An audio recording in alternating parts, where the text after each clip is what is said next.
Chapter 12 of The Tenant of Wildfell Hall, by Anne Brontë. In little more than 20 minutes the journey was accomplished. I paused at the gate to wipe my streaming forehead and recover my breath and some degree of composure. Already the rapid walking had somewhat mitigated my excitement, and with a firm and steady tread I paced the garden walk.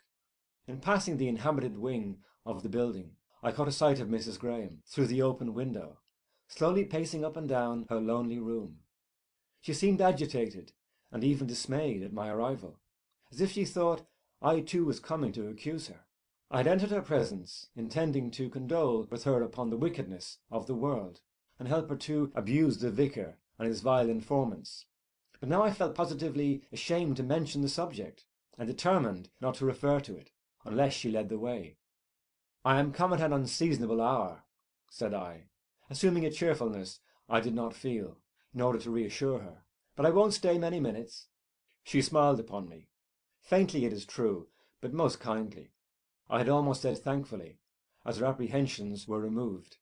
"How dismal you are, Helen! Why have you no fire?" I said, looking round on the gloomy apartment. "It is summer yet," she replied, "but we always have a fire in the evenings, if we can bear it, and you especially require one in this cold house and dreary room." "You should have come a little sooner, and I would have had one lighted for you. But it is not worth while now. You won't stay many minutes, you say, and Arthur is gone to bed." "But I have a fancy for a fire, nevertheless. Will you order one if I ring?"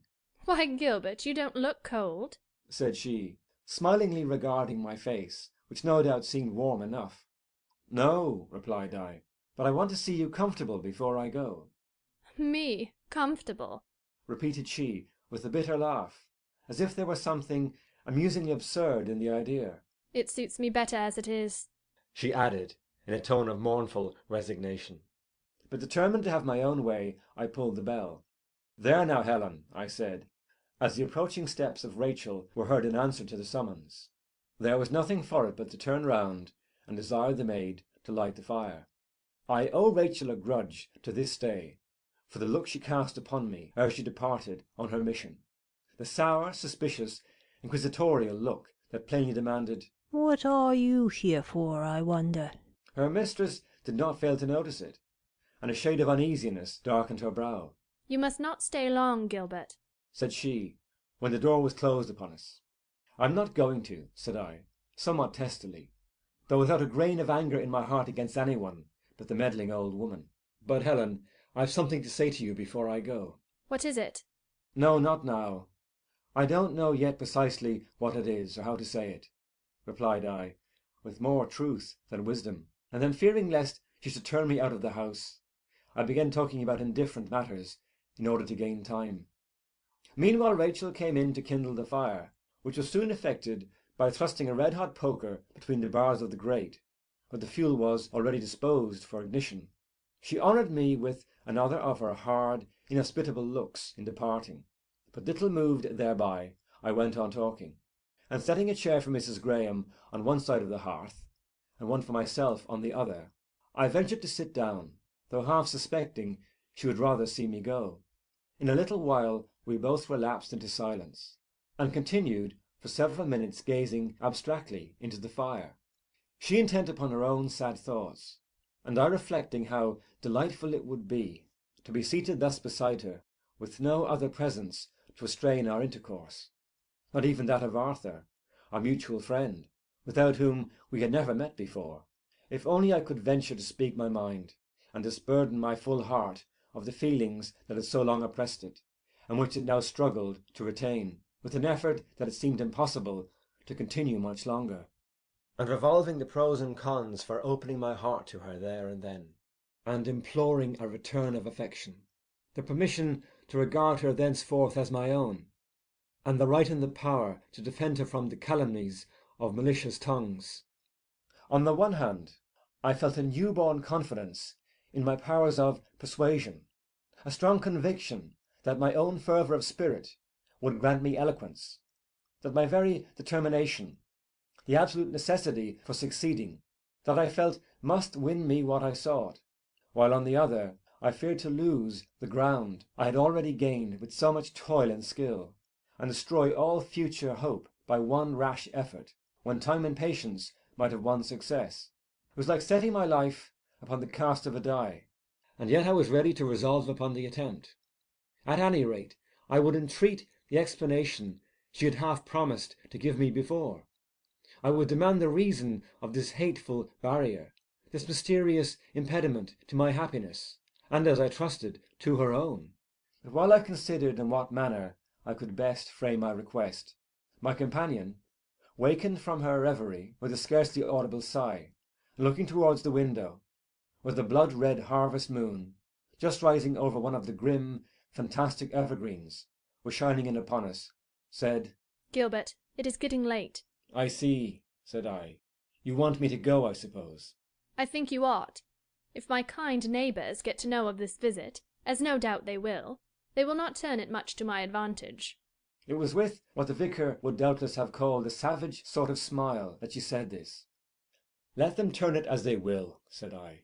"What are their thoughts to you or me, so long as we are satisfied with ourselves and each other? Let them go to the deuce with their vile constructions and their lying inventions." This outburst brought a flush of colour to her face. "You have heard, then, what they say of me?" "I heard some detestable falsehoods, but none but fools would credit them for a moment, Helen, so don't let them trouble you." "I did not think Mr. Millward a fool, and he believes it all.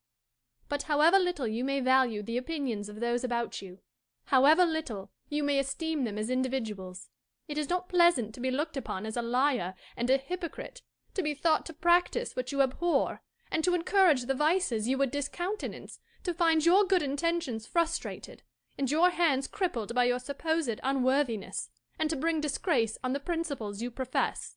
"True, and if I by my thoughtlessness and selfish disregard to appearances have at all assisted to expose you to these evils, let me entreat you not only to pardon me, but to enable me to make reparation. Authorize me to clear your name from every imputation.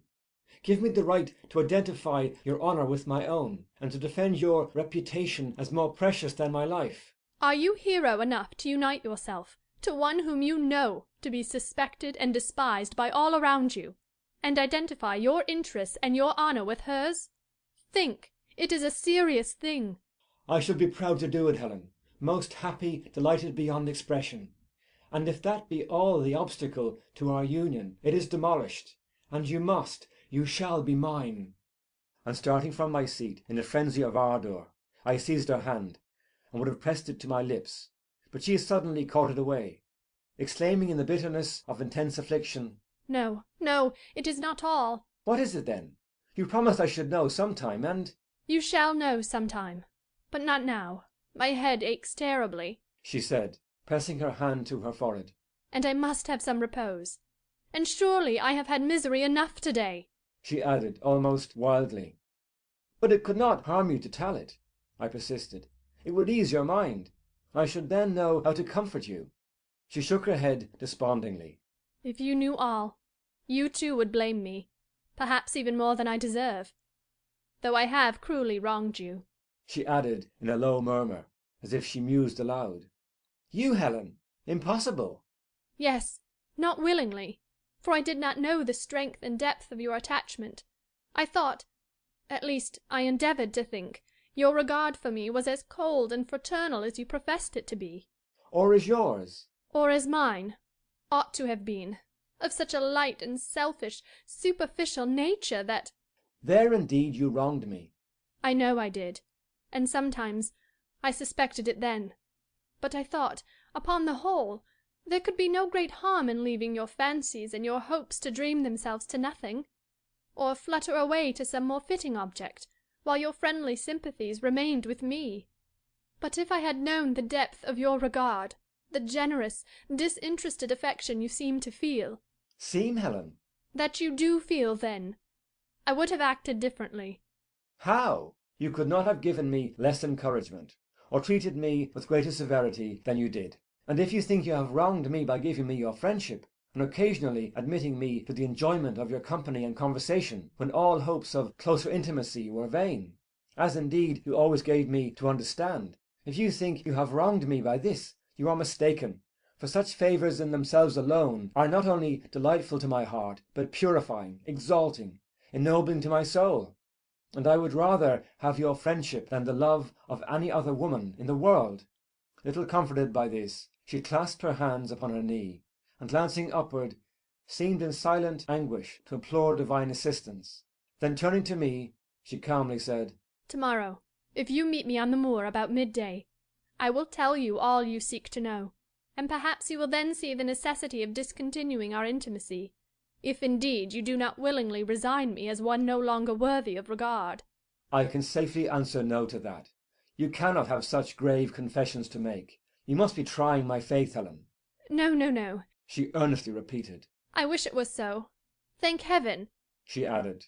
"I have no great crime to confess, but I have more than you will like to hear, or perhaps can readily excuse, and more than I can tell you now, so let me entreat you to leave me." "I will, but answer me this one question first. Do you love me?" "I will not answer it." "Then I will conclude you do, and so good night." She turned from me to hide the emotion she could not quite control, but I took her hand and fervently kissed it. "Gilbert, do leave me," she cried, in a tone of such thrilling anguish that I felt it would be cruel to disobey. But I gave one look back before I closed the door, and saw her leaning forward on the table, with her hands pressed against her eyes, sobbing convulsively. Yet I withdrew in silence. I felt that to obtrude my consolations on her then would only serve to aggravate her sufferings. To tell you all the questionings and conjectures, the fears and hopes and wild emotions that jostled and chased each other through my mind as I descended the hill, would almost fill a volume in itself. But before I was halfway down, a sentiment of strong sympathy for her I had left behind me had displaced all other feelings, and seemed imperatively to draw me back. I began to think, why am I hurrying so fast in this direction? Can I find comfort or consolation, peace, certainty, contentment, all, or anything that I want at home? And can I leave all perturbation, sorrow, and anxiety behind me there? And I turned round to look at the old hall. There was little besides the chimneys visible above my contracted horizon. I walked back to get a better view of it. When it rose in sight, I stood still a moment to look, and then continued moving towards the gloomy object of attraction.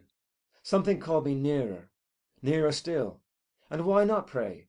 Might I not find more benefit in the contemplation of that venerable pile, with the full moon in the cloudless heaven shining so calmly above it, with that warm yellow lustre peculiar to an August night, and the mistress of my soul within, than in returning to my home, where all comparatively was light and life and cheerfulness, and therefore inimical to me in my present frame of mind, and the more so that its inmates all were more or less imbued with that detestable belief, the very thought of which made my blood boil in my veins.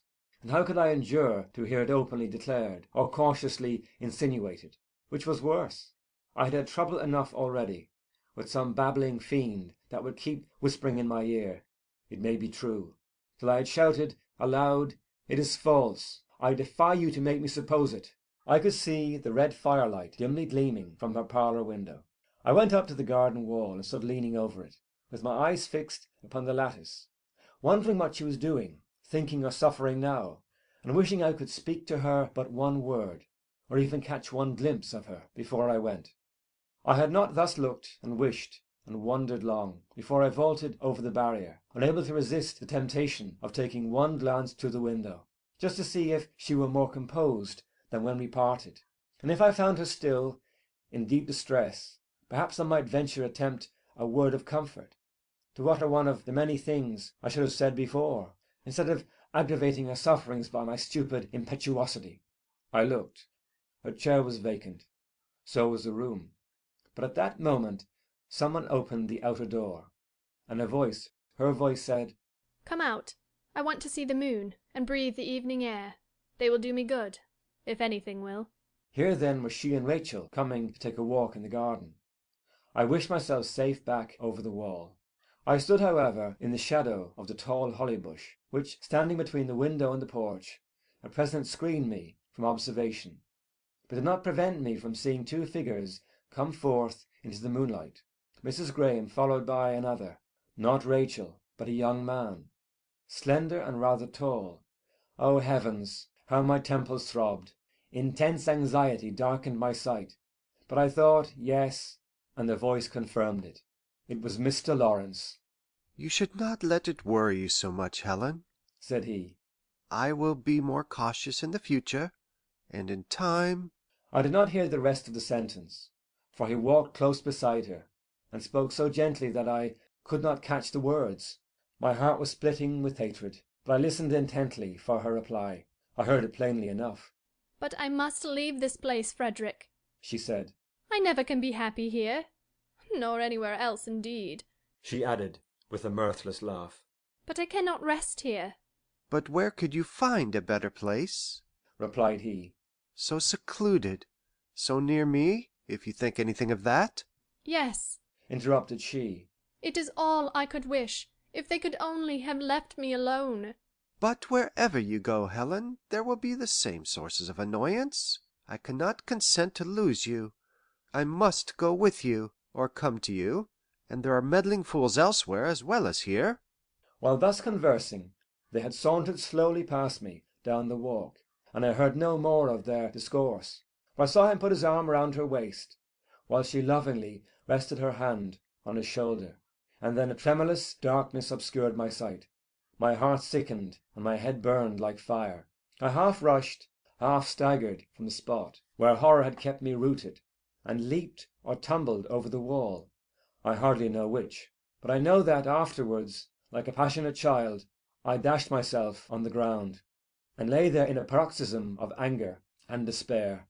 How long I cannot undertake to say, but it must have been a considerable time, for when, having partially relieved myself by a torment of tears, and looked up at the moon, shining so calmly and carelessly on, as little influenced by my misery as I was by its peaceful radiance, and earnestly prayed for death or forgetfulness, I had risen and journeyed homewards, little regarding the way, but carried instinctively by my feet to the door.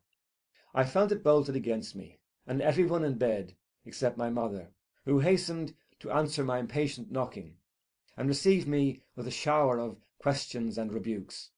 "Oh, Gilbert, how could you do so? Where have you been? Do come in and take your supper. I've got it all ready, though you don't deserve it for keeping me in such a fright. After the strange manner you left the house this evening, Mr. Milward was quite— Bless the boy, how ill he looks! Oh, gracious, what is the matter?" Nothing, nothing. Give me a candle." "But won't you take some supper?"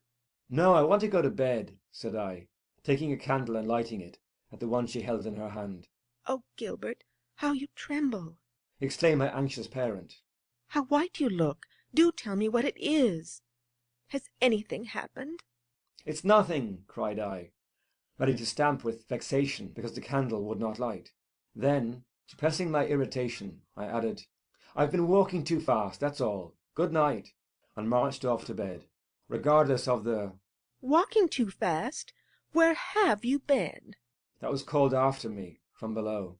My mother followed me to the very door of my room, with her questionings and advice concerning my health and my conduct, but I implored her to let me alone till morning, and she withdrew, and at length I had the satisfaction to hear her close her own door.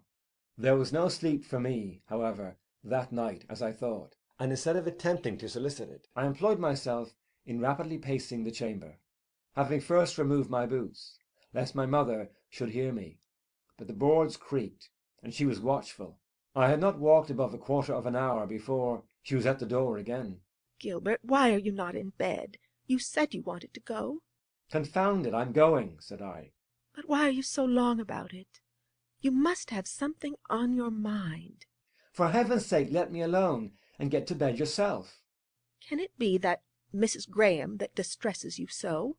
"No, no, I tell you, it's nothing," "I wish to goodness it mayn't," murmured she, with a sigh, as she returned to her own apartment, while I threw myself on the bed, feeling most undutifully disaffected towards her for having deprived me of what seemed the only shadow of a consolation that remained, and chained me to that wretched couch of thorns.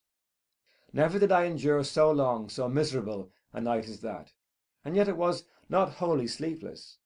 Towards morning my distracting thoughts began to lose all pretensions to coherency, and shape themselves into confused and feverish dreams, and at length there followed an interval of unconscious slumber, but then the dawn of bitter recollection that succeeded, the waking to find life a blank, and worse than a blank, teeming with torment and misery, not a mere barren wilderness, but full of thorns and briars, to find myself deceived, duped, hopeless, my affections trampled upon, my angel not an angel, and my friend a fiend incarnate. It was worse than if I had not slept at all. It was a dull, gloomy morning. The weather had changed like my prospects, and the rain was pattering against the window. I rose nevertheless and went out, not to look after the farm, so that would serve as my excuse, but to cool my brain, and regain, if possible, a sufficient degree of composure to meet the family at the morning meal without exciting inconvenient remarks. If I got a wetting, that in conjunction with a pretended over-exertion before breakfast might excuse my sudden loss of appetite, and if a cold ensued, the severer the better, it would help to account for the sullen moods and moping melancholy likely to cloud my brow for long enough. End of Chapter 12.